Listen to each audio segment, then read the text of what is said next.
So we're using motion and activity to teach science and math and English and so forth. So I think that's a real opportunity to continue to build that together. Anyone know what the average budget is for a school of 1,000 kids for physical education? This is aside from the staff, if they happen to have a PE teacher. So aside from staffing, what's the average budget for a school of 1,000 for physical education?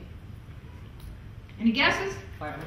$500. 1,000, 500, but right in between, $764 for the year for 1,000 kids.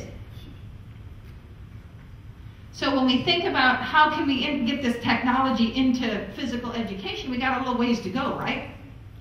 You know, so if there aren't grants out there, if there aren't corporations that are willing to adopt a school, we've been hearing some wonderful donations by folks like Microsoft, like Sony, etc., are working with Boys and Girls Clubs and Ys and so forth, and donating hardware and software to those organizations. And I think that's, you know, we're going to have to rely on that, those philanthropic activities until our society comes to a point that says, you know, physical education is important. All right, and by the way, physical education is different from physical activity. Physical activity is where kids practice what they learned in PE, but PE taught by a certified physical education specialist in the right way, using 21st century learning and not roll out the ball. And I came from North Carolina. We play a lot of basketball there in PE. You know, can't be doing that every day. We've got to get in the 21st century as it relates to physical education. And we, as parents, as aunts and uncles, as concerned citizens, as leaders in the industry, we've got to be in those schools. You've got to know what your kid is getting in school. Are they getting PE? How often? I went to a school this morning, and I know we have a slide. I'm going to go past this one. I just wanted to give you some examples. EA Sports Active launched a program recently that we were a part of. They've become a President's Challenge advocate. And that's one thing that I'd like to share with everyone, is that you, whether you're here as an organization, as a technology company, as an organization, as a media person, whatever you're here as, you can actually become a President's Challenge advocate. It's the easiest thing you'll ever do with federal government. Promise. Okay? So what it means to be a President's Challenge advocate is that we have this cadre of awards and recognition programs, assessments, that are under this umbrella of the President's Challenge. That old youth fitness test, that's one of the President's Challenge programs. We actually have an adult fitness test now. So you can go on and do a self-assessment as an adult now, so in case you didn't get enough as a kid.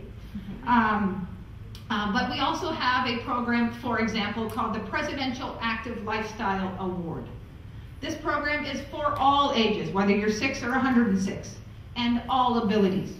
And so what we're asking in the Presidential Active Lifestyle Award is for you to get 30 minutes of physical activity every day as an adult, and we're asking kids to get 60 minutes, which is in keeping with the Centers for Disease Control. Okay? So it's a 6-week program. It's not going to cure obesity, okay, first of all. Not going to cure obesity, but it's kind of the starter program.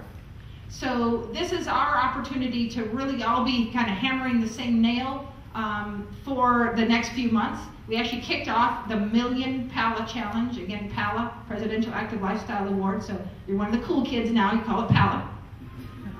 So the Million PALA Challenge kicked off in September. We go to next September, and we need 1 million people at least to complete the PALA, First Lady has already completed hers. She's leading by example.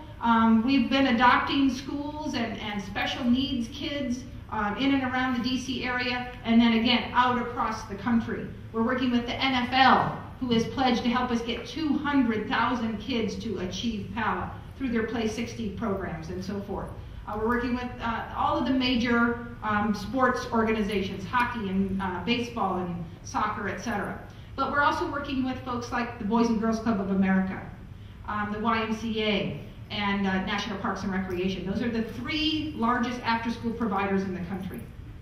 Okay, so those are the type of folks that we're working with, and those are the folks, those last 3, that really need your help from a technology standpoint. So folks like EA Sports Active and Hop Sports and many others, again, I'm just using this as examples, are coming together and saying, hey, how can we help get more people moving? This is a Hop Sports. This just took place a couple months ago with the Washington Redskins. They broke the Guinness Book of World Record for the largest virtual aerobics/exercise class. This was at FedEx Field in Maryland on September 21st.